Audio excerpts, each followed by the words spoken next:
From Bloomberg World Headquarters in New York, you're on the Inside Track with Eric Schatzker. It's the $30 billion demographic you probably didn't notice because most of the time you have to look down to see them. Tweens, the 10 to 12-year-olds who hog the bathroom and can't hear you over Katy Perry. But they're the reason the movie The Hunger Games was a hit even before it debuted in theaters just after midnight this morning. Jason Dorsey helps companies target the tween market. He's Chief Strategy Officer at the Center for Generational Kinetics in Austin, Texas. Jason, this is the market most of our viewers have never heard of and never thought could be as large as $30 billion, but it's even bigger than $30 billion, right? Yeah, that's right. The influence of tweens is actually about $150 billion when you look at how they get their parents and older people to actually buy things, which is pretty amazing. If you've ever gone with a tween to a car dealership, or even, it doesn't matter what it is, if they want to have a say in the purchase, you know that they do. But why has their purchasing power changed or grown so dramatically in the last few years? I mean, obviously tweens without the title have always existed. Why do they have so much control now? Yeah, well, what we're seeing is about 40% of them get allowance. So they have direct spending of about $30 billion. I mean, it's a numbers game, right? They're getting that much more money, and there's a lot of them. But in terms of the spending now that we're studying for big brands is we have pent-up purchasing demand. Mom and dad who have that tween at home have been wanting to buy them something. They've postponed that purchase, and now they're spending the money, which is why brands have to pay attention at this exact moment. Jason, where is the spending taking place? I know if you want to go to McDonald's, for example, you have to go to McDonald's. You can't really buy it online. But what percentage of it is actually point of purchase, and what percentage of it is happening online? I have a couple of tweens of my own, and regrettably, I've seen them make some online purchases. You've lived it. Yeah, so we see the big purchasing right now and things you would expect for the age group. Things like entertainment, things like clothing, things like experiences. That's one that's often overlooked. We work a lot in the hotel business, and when we talk with hoteliers, you've got to create an environment where tweens want to show up, where they feel included, where they don't feel like they're treated such as kids. Nothing turns them off more than being told they're a kid. So the percentage varies really by the segment, but across all the segments, we're seeing the numbers grow. How much is that purchasing happening online? I know for me, when I was a tween, I need someone to drive me to the Paramus Park Mall to get my Guess jeans. But now with the internet, they can buy anything they want anytime. How big of a role does the internet play here?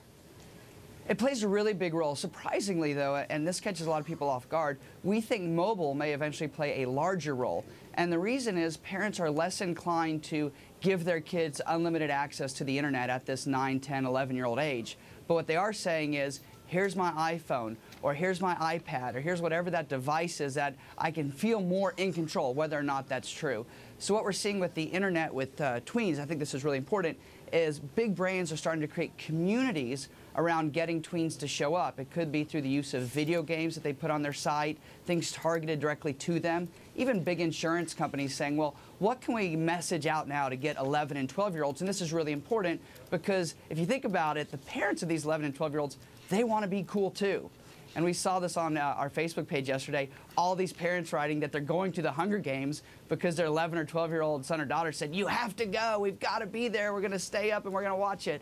So we're seeing that this is a growing trend, and in particular, if you look at the age of parents now, you know, a lot of people waited longer to have kids, so now they're saying, I want to really spend time now at this moment with the kids, and I'll spend money in order to have that connection. So internet's a big one, but mobile, we think, going forward is going to be an even more important place. Jason, give us a couple of examples of successful tween-targeted marketing that people might have seen but not really picked up on. Sure. So some of the things we're looking at right now, insurance is a good one. It seems very dull, and people roll their eyes and goes, really, insurance? Absolutely. And so what we're doing in insurance is we're getting people to put photos and videos of not just the parent driving the car, but the kids actually in that car having the experience. You may remember there's a recent commercial that came out where a dad is looking at, it almost looks like a baby in a car, and then the baby gets older and then suddenly it's a teenager and they're driving. That kind of connection really speaks to parents about intangibles, things that they wouldn't otherwise get. And at the same time, the tween watching it's going, woo! I'm going to get my driver's license. I want to be like that person.